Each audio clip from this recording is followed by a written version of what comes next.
Hello అండి, అందరూ ఎలా ఉన్నారు? ఈరోజు వీడియోలో ఒక డిజైనర్ ప్యాటర్న్ బ్లౌజ్ చూద్దామండి. ఇది వచ్చేసరికి జిమిచూ అనమాట.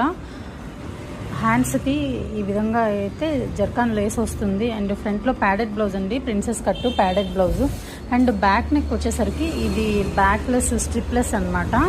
ఈ విధంగా పైన మాత్రమే బోట్ నెక్తో ఈ పైన మాత్రమే ఇలా వస్తుంది. కింద అంతా కూడా ఇలా ఓన్లీ 2 స్ట్రిప్స్ వస్తాయి.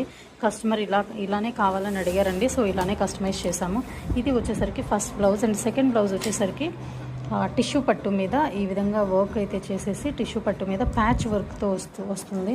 అండ్ బ్యాక్ కూడా సేమ్ ఫ్రంట్ ఏదైతే నెక్ వచ్చిందో అట్లనే ఇది వచ్చేసరికి ఫ్రంట్ నెక్ ప్రిన్సెస్ కట్టు, బ్యాక్ కూడా సేమ్ మీకు ఇదే విధంగా వస్తుంది. సో ఫ్రంట్ బ్యాక్ వర్క్ రావడానికి వర్క్ డిస్టర్బ్ అవ్వకుండా ఉండడం కోసము ఈ విధంగా ఒక సైడ్ అయితే జిప్తో మేము క్లోజ్ చేసామండి. అంటే ఫ్రంట్ ఓపెన్ కాదు, బ్యాక్ ఓపెన్ కాదు, ఈ విధంగా ఇన్విజిబుల్ జిప్ వస్తుంది అనమాట. జిప్పు